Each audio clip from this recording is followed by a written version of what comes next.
Good morning everybody, welcome to Stockradar, Stocks on the Move for another week, 28th of July 2022.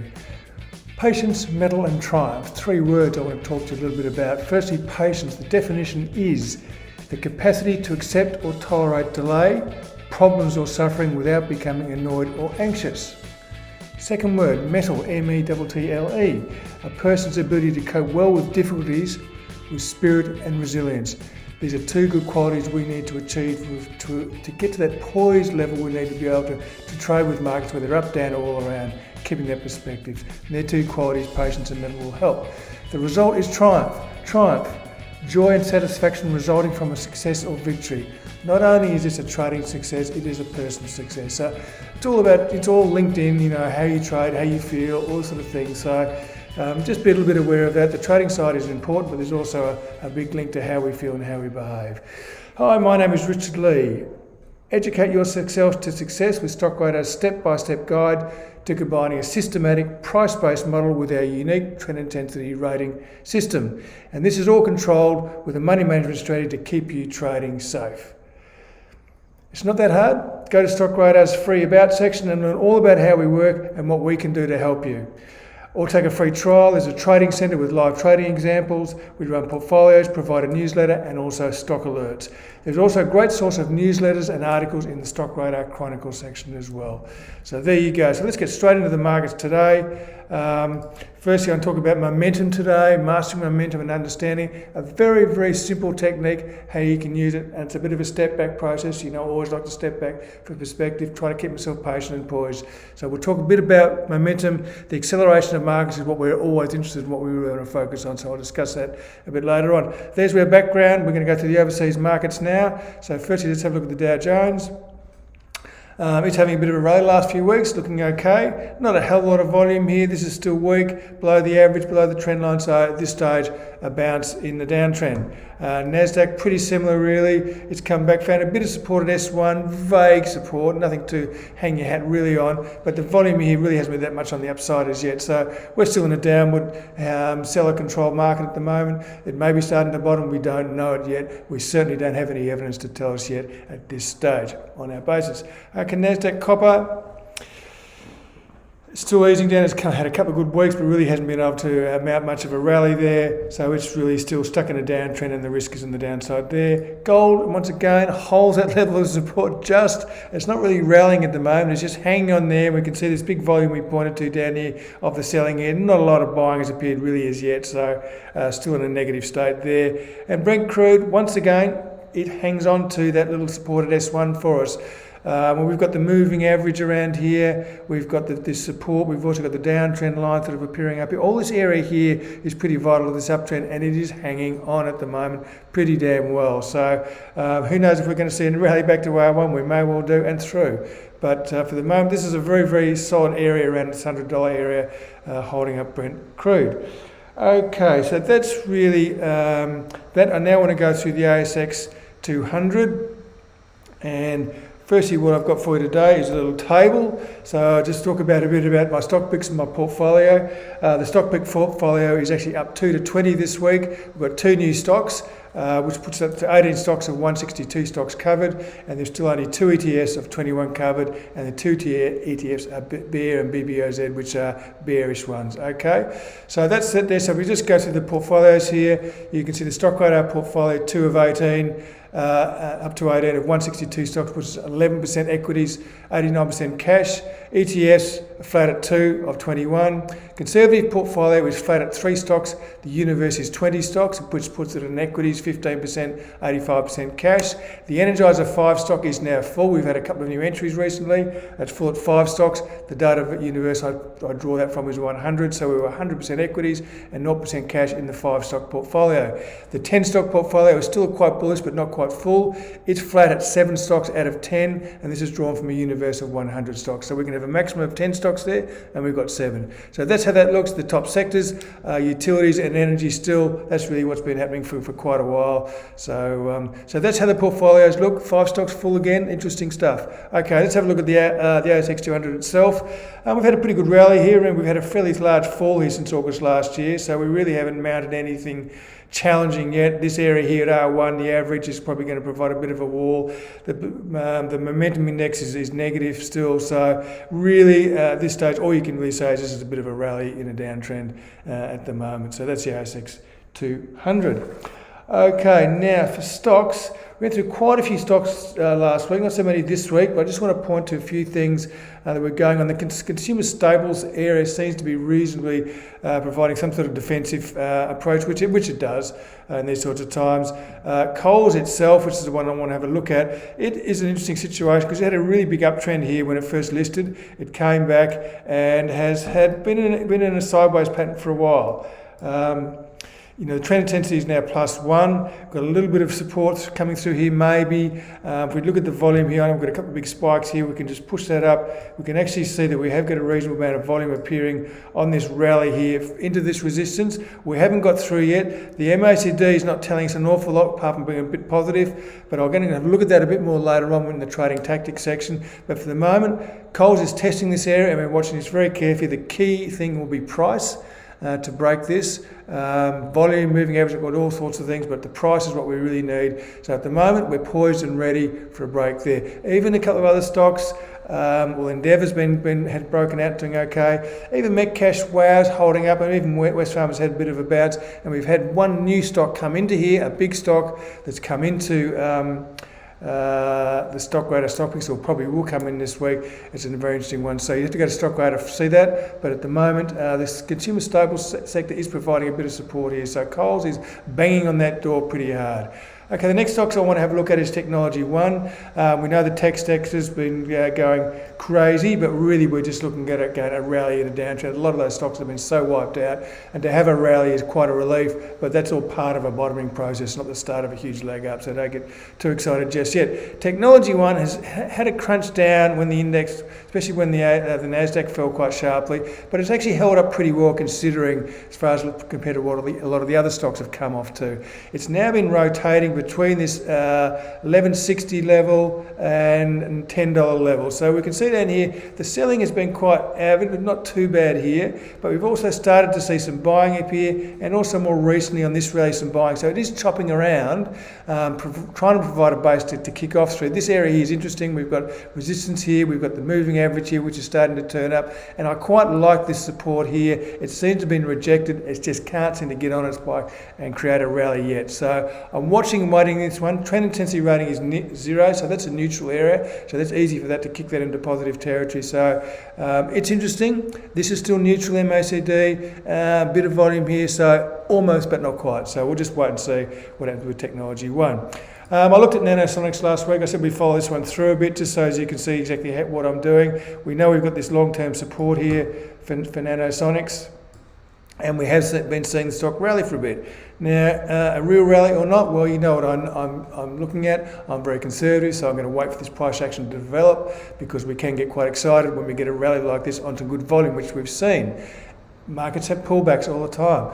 Excitement, deflation, that's how it pushes us up and down all the time. So we need to be able to look at this realistically. At the moment, this is a really good start. We've seen a good rally here off a good support zone. There's been some volume here, so definitely there's some buying interest, and it looks like the selling pressure has eased off. We just need to see this sort of pattern. I need to see a trend reversal pattern for me to get excited. So I need to see a pullback here. If this buying is serious, then it will support the stock at a higher level, which is what I need, a higher level or the same level. Double bottom's okay, but I'd like to see the support come here and hold this stock again and then ram it through wherever that peak is to tell me that the buying is now starting to take control. So that's what I'm looking at. So we'll follow this through. So it's quite an exciting stock. It has had a good sell-off from $8 down to about $3, so a healthy correction, back to long-term support, so we'll keep watching this one. Trend intensity is still -5, so there you go for perspective. That's what that one sits. Okay, AP Eagers, another one which has had a bit of a rally recently, which we can get excited about.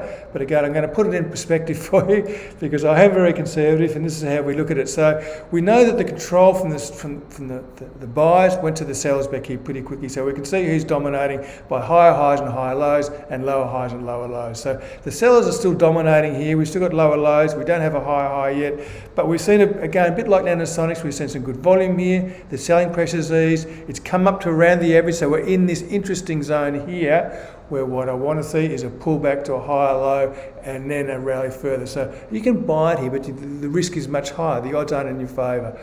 It's good. It's got some good evidence there, but I require more. We all require different bits of evidence, and I just require more of this, and which will be a pullback to a higher low and then a rally through. And then we can look at something like this here, a rally, a pullback to a higher low, and then a rally through, and that's what triggered the buy last time, and that's how it will work next time. So I always stay the same, don't respond to any market action, I just do what I do, regardless of what anyone else thinks or does. So that is Eagers Automotive, worth watching, you never know what might happen. Okay, and the next one is my little tip of the week. Okay, for you, a special tip. Now, we've got Steadfast, which is an interesting stock, which is actually doing pretty well, believe it or not. Even during, crashes and crimes and all sorts of things. Steadfast, the COVID crash, it's gone way through its highs. This little correction since last August, it really hasn't been affecting it too much. And now it's challenging this R1 level of about 530, which is looking pretty good. We're getting some volume on this rally. We're getting the moving average is now back and turning up. And it's actually never really gone below zero, so it's actually in quite a good state considering what the rest of the market looks like. So Steadfast at this stage above 530 looks like we'll start a new trending phase here after this slight corrective phase, which has gone on for about a year now, I would think. Okay, so very constructive on Steadfast. My other one here today, and you may hate me or love me on this one, but Vicinity Centres, we've persevered with this one, and it's been a long struggle. But from the entry point of last year, at last August, 30th of August, when it rode through this trend reversal pattern, it's been a real struggle to get. Our stop hasn't gone off, so by my rules, I'm still in the market, hanging on, hadn't been really making a lot of money until recently, and when we now look at it, it's now up around $2. So everything is fine, the moving average is fine, the volume's been fine, the momentum stayed above zero, we've got this beautiful alignment of the stars at the break, so everything's actually been right. The price hasn't seemed to have advanced that much. When we look at it now at $2, it's actually up about 23%, including a 4-cent dividend since last August. So that's less than 12 months. So that is not a bad return, believe it or not. Now, there's all sorts of excitement factors which we'd love to jump on, but the risk is high sometimes. But this one here has just held on, and also in the face of a lot of other property stocks which have struggled. So Vicinity Centres has been an interesting one. Rating, trend intensity rating is plus 10. I've got to stop speaking so fast. Okay, so they're the stocks I wanted you to have a look at today. There's some interesting stuff happening. We need to be careful.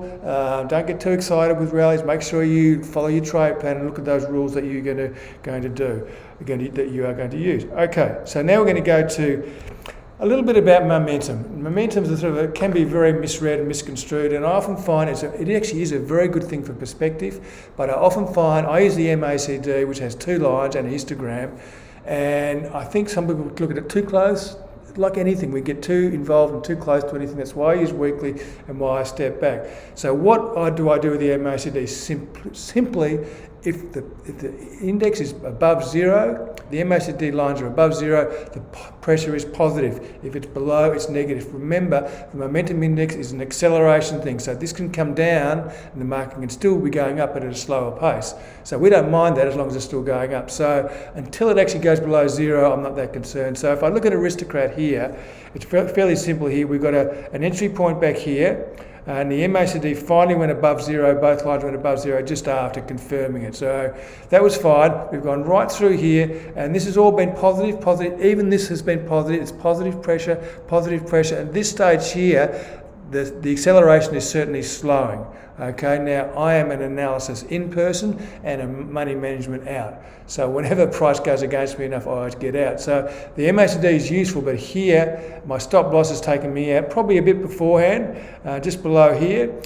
So we made a good trade there before this sold off, but you can see the pressure here, it eased, the acceleration eased, and finally goes below zero up around here, and we get downside pressures, and we are still in a downside pressure phase. Even though the acceleration on the downside has slowed, it still hasn't given me positive pressure yet. So this above zero, below zero is very, very important for me and for perspective. I'm not looking for the line crossovers. They're too unreliable. This is a reliable thing. Simplicity equals reliability, remember. So So for our Aristocrat, which I know we've been looking at, we're really looking at the averages now sort of being tested at the moment. There's been a little bit of, can't see the volume here at the moment because I'm not showing that today. There's been a little bit of volume. So there's encouraging signs, but the trend intensity rating is still -6. Okay, so that's the perspective I get. The MACD is below 0, and that gives it a negative rating. Okay, so that's just a look at our Aristocrat. We can look at ANZ as well. Again, remember, above 0 is upside pressure, below 0 is downside pressure. Now, this is an interesting stock because it went up and then went sort of sideways for a while. So here you can see, here we've got a beautiful trend reversal here. We've got our alignment of the stars, volume, MACD and price. It then goes upside pressures, so you can see it's all the way up to upside pressures. Then they start to slow up around here, up around the top, okay? So remembering I'm using a stop as well, but it's slowing, and really just dribbles along 0 before it finally breaks down around about here, okay? It starts to go below 0, so then we're saying downside pressures are now more likely than upside pressures. So it just so happens that's when our stop went off as well. So that was where we cleared out of that one there. But again, now we're in a situation where even if we have a rally at the moment, here, we're not necessarily going to be a rally of substances yet, unless we get some volume and unless we get some more positive news on the MACD front. So trend intensity rating is -8 for ANZ because everything is pretty negative, including the MACD. Okay. So we can have a look at coals before, because we looked at coals before as a possible entry, and we're looking at this one, and I'm just going to tell you a little about why I use the MACD and how I use it now, and price being the most important thing for me. The coal had a beautiful uptrend since listing. It rallied up to about looks like about $19. My eyes aren't so good. $19, and then it came down, had a double top here, so we're getting resistance here. It collapsed down to here, and since then we've really been trading in this range. And you can see that the MACD, after all those upside pressures disappeared quickly, downside pressures, it has now been going above and below the line, above, and come back to it just above it. But really at this stage, what I really need is this price to break, because this doesn't really matter too much. It's going above and below 0. It's really telling me the market is not trending, and also the trading range is telling me the market's not trending. The moving average is slightly positive, and volume we don't have at the moment, so because we're not really concentrating on that. So at this stage, the MACD really is in a neutral zone, up and down, not really telling me much. Once the price breaks through, then I can take more notice of it again. Okay, so that's really with gold, and price always being the most important signal. Okay, and then CSL, we'll look at the same thing. The momentum helps separate trend behaviour from trading range behaviour. And again, we had a beautiful uptrend here for CSL. Remember, I'm not looking at all the squiggles, I'm just looking at the main things above and below 0. Above 0 here, beautiful rally, huge rally in fact. And then it comes off, and all of a sudden the deceleration occurs. We come back to the trend line, and it's again started to get can't break here. We're in a trading range, and this is going up and down below it, and not helping me one little bit. Okay, so I'm going right back to what's the price action going to do. The price breaks. I look at volume, I look at moving average, I look at MACD. So price at the moment, and some people might be wondering why am I getting onto CSL at the moment, because it's rising, because it's within a big trend. Really what I'm looking for is this break above here. That's when I'm going to get a good signal, because I believe then you've got a huge base of consolidation below this price, which becomes support, and the leverage from a rally from here can be huge. That's an odds-on play, not a definite play, but that's what I'm looking for CSL. For the moment, you can see the MACD is actually neutral.